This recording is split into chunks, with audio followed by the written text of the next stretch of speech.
ان الحمد للہ والصلاة والسلام علی رسول اللہ وبعد۔ حضور علیہ الصلوۃ والسلام کا ہر قول، ہر ارشاد اور ہر فرمان سونے کے حروف کے ساتھ لکھنے کے قابل ہے۔ گولڈن ورڈ جسے کہتے ہیں، سنہرے حروف۔ لیکن مختلف موضوعات پر مختلف الفاظ جو آپ علیہ الصلوۃ والسلام نے ارشاد فرمائے ہیں، یہ اللہ کی طرف سے وحی کردہ ہوتے ہیں۔ ایک وحی مطلوع ہے جس کی تلاوت کی جاتی ہے، وہ قرآن ہے، اور ایک وحی غیر مطلوع ہے جس کی تلاوت نہیں کی جاتی، وہ حدیث ہے۔ لیکن ہوتے وہ بھی وحی ہیں۔ اس کی دلیل قرآن پاک میں موجود ہے کہ وَمَا يَنطِقُ عَنِ الْهَوَىٰ، سورۃ النجم کی آیت ہے 27ویں پارے کی، کہ نبی اپنی طرف سے کبھی نہیں بولتا۔ ان هُوَ إِلَّا وَحْيٌ يُوحَىٰ، وہ بات کرے گا نبی جو اس کو وحی کی جائے گی، اللہ کی طرف سے وحی ہوگی تو اسی بات کو بولے گا۔ تو دوسرے الفاظ میں ہم کہہ سکتے ہیں کہ یہ اصل اللہ کے ہی الفاظ ہوتے ہیں، لیکن نبی کی زبان سے نکل رہے ہوتے ہیں۔ بات سمجھ میں آ رہی ہوگی میرے خیال میں۔ تو گناہ کے حوالے سے جو آپ علیہ الصلوۃ والسلام نے ارشاد فرمائے وہ یہ ہے، الاسم ما حاک فی نفسک یا او فی صدرک۔ کسی صحابی نے سوال کیا کہ یا رسول اللہ گناہ کیا ہے، یا کوئی اور بات پوچھی، تو اس کے جواب میں آپ علیہ الصلوۃ والسلام نے ارشاد فرمایا، الاسم ما حاک فی صدرک او فی نفسک۔ گناہ وہ ہے جو تیرے دل میں کھٹکے ہوتا ہے نا، کہ کوئی کام کرنے سے پہلے، غلط کام کرنے سے پہلے، یار لوگ نہ دیکھ لیں، یار غلط کر رہا ہوں، چھپ کر لیتے ہیں، یہ ہے وہ کھٹکنا۔ وَكَرِهْتَ أَن يَطَّلِعَ عَلَيْهِ النَّاسِ، اور تو اس بات کو ناپسند کرے کہ لوگ اس کے اوپر مطلع ہو جائیں، لوگوں کو پتہ کر لیں یہ کام چھپ کر رہے ہیں، وہ کہیں سوٹا موٹا مار رہے ہیں بیٹھ کے چھپ کے۔ چھپ کے کیوں؟ جیسے آپ کھانا کھاتے ہیں سب کے سامنے کھائیں نا، جیسے اس کو سوٹا بھی ماریں، یا لڑکی کے ساتھ کوئی رابطہ ہے، یا کچھ اس طرح کے مختلف جتنے بھی کام ہیں۔ گناہ کا دل میں کھٹکنا ایک چیز، دوسرا لوگوں سے چھپ کر اس کا کرنا۔ لیکن کچھ لوگ اس کی دوسری شق کو ختم کر دیتے ہیں، یہ سپرلیٹو ڈگری کے بغیرت ہوتے ہیں۔ معذرت اگر لفظ تھوڑا سا بھاری ہو جائے نا، سپرلیٹو ڈگری کے، یہ کہتے ہیں وہ جی ہمارے دل میں تو نہیں کھٹکتا۔ تو بھائی آپ کی وہ جو فطرت ہے نا وہ مسخ ہو چکی ہے، غیرت وہ دوسرے الفاظ میں تبدیل ہو چکی ہے، بے کے ساتھ وہ ہو چکی ہے کہ آپ کے دل میں نہیں کھٹکتا۔ مطلب آپ کو یہ محسوس نہیں ہوتا کہ لوگ کیا کہیں گے، لوگ اس پر دیکھیں گے، ٹھیک ہے ہم کھلے عام کرتے ہیں۔ تو حضور علیہ الصلوۃ والسلام، یہ مسلم شریف کی حدیث ہے میرے بھائی، کہ گناہ وہ ہے جو تیرے دل میں کھٹکے اور تو اس بات کو ناپسند کرے یا برا محسوس کرے یا ڈرے، وَتَخْشَىٰ أَن يَطَّلِعَ عَلَيْهِ النَّاسِ، وَتَخَافُ، یا پھر وَكَرِهْتَ أَن يَطَّلِعَ، یہ سارے اس کے الفاظ معنی بنتے ہیں۔ اب یہ حضور علیہ الصلوۃ والسلام نے ایک ایسا پیمانہ ہمارے ہاتھ پہ رکھ دیا ہے، اب اس کے بعد ہمیں کسی بڑے پیر کے پاس جا کر پوچھنے کی، کسی مفکر و محدث کے پاس جا کر پوچھنے، کسی مفسر کے پاس، کسی بڑے لوگوں کے پاس جا کے سرچ کرنے کی ضرورت نہیں کہ گناہ کیا ہوتا ہے۔ حضور علیہ الصلوۃ والسلام سے بڑا مرشد کون ہے؟ سب سے بڑے مرشد ہیں، وہ ہمارے ہاتھ پہ یہ رکھ کے چلے گئے کہ یہ دیکھ لو کہ جو چیز تمہارے دل میں کھٹکتی ہے اور آپ کو خطرہ لگتا ہے کہ لوگ اس کے بارے میں مطلع نہ ہو جائیں، کہیں لوگوں کو نہ پتہ چل جائے، وہ گناہ ہے۔ اس پیمانے پر اب ہر آدمی اپنی ذات کو خود پرکھ سکتا ہے۔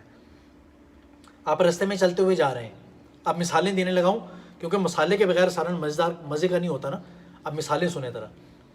رستے میں جا رہے ہیں، کوئی لڑکی نظر آئی، تھوڑا سا کانکھیوں سے اس کو دیکھ لیا، یہ کیا ہے؟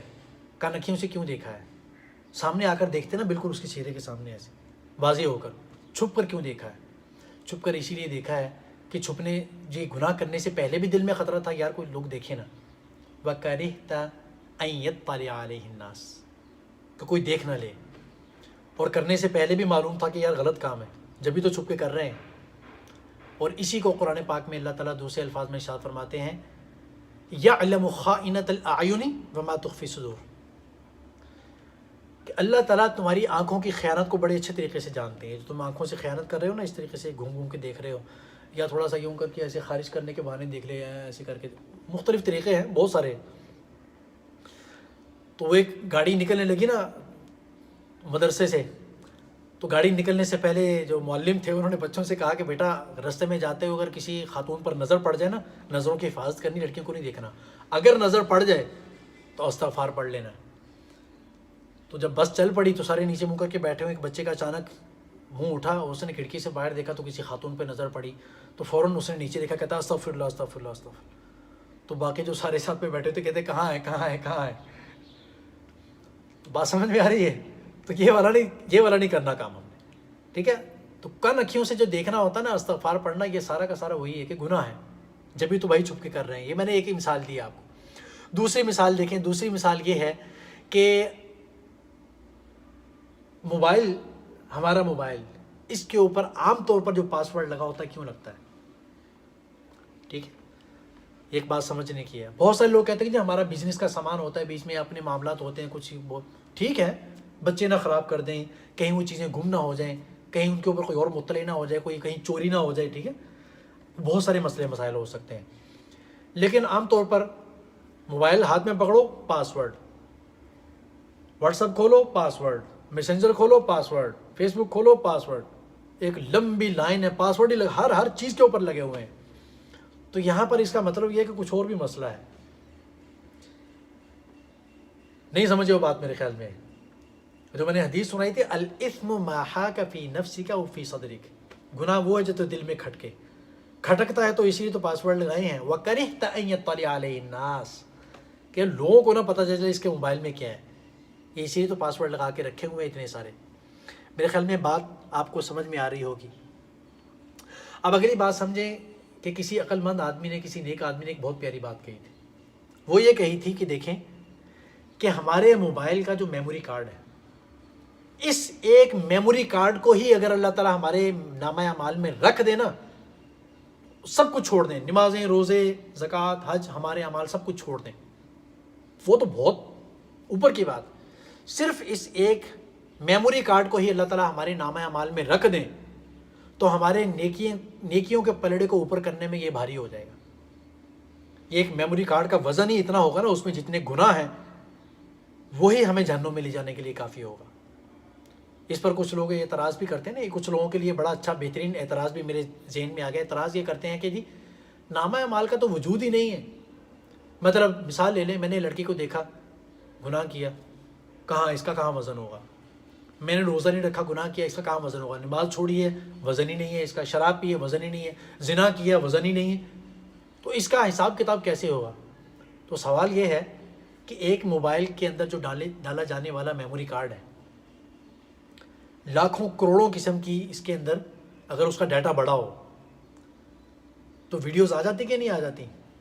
ہر کام کے پروف مل جاتے کہ نہیں مل جاتے؟ کتنے ڈاکومنٹس بیچ میں آ جاتے کہ نہیں آ جاتے؟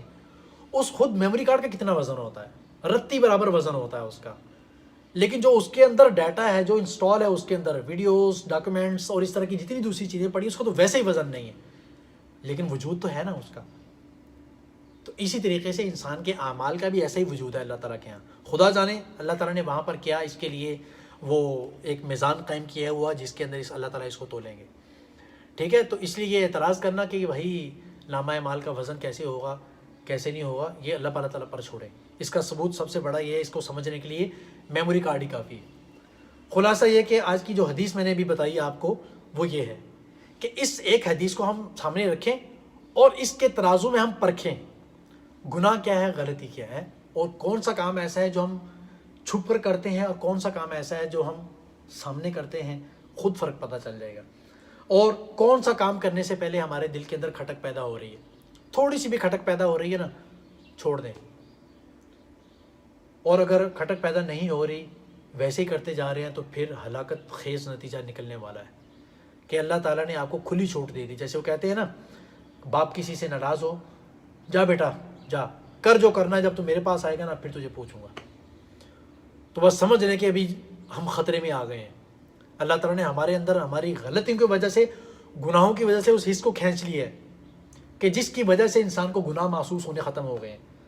اب بہت بڑا اللہ تعالیٰ کا عذاب آنے والا ہے، بہت بڑی سخت قسم کی اللہ کی پکڑ آنے والی ہے۔ اس لیے اللہ تعالیٰ سے معافی مانگیں اور ہر اس چیز کو چھوڑیں جس کے کرنے سے پہلے آپ کے دل کے اندر کھٹک پیدا ہو رہی ہو اور اس چیز کا خوف پیدا ہو رہا ہو کہ لوگ اس کے بارے میں کیا کہیں گے۔ اللہ تعالیٰ عمل کی توفیق عطا فرمائے.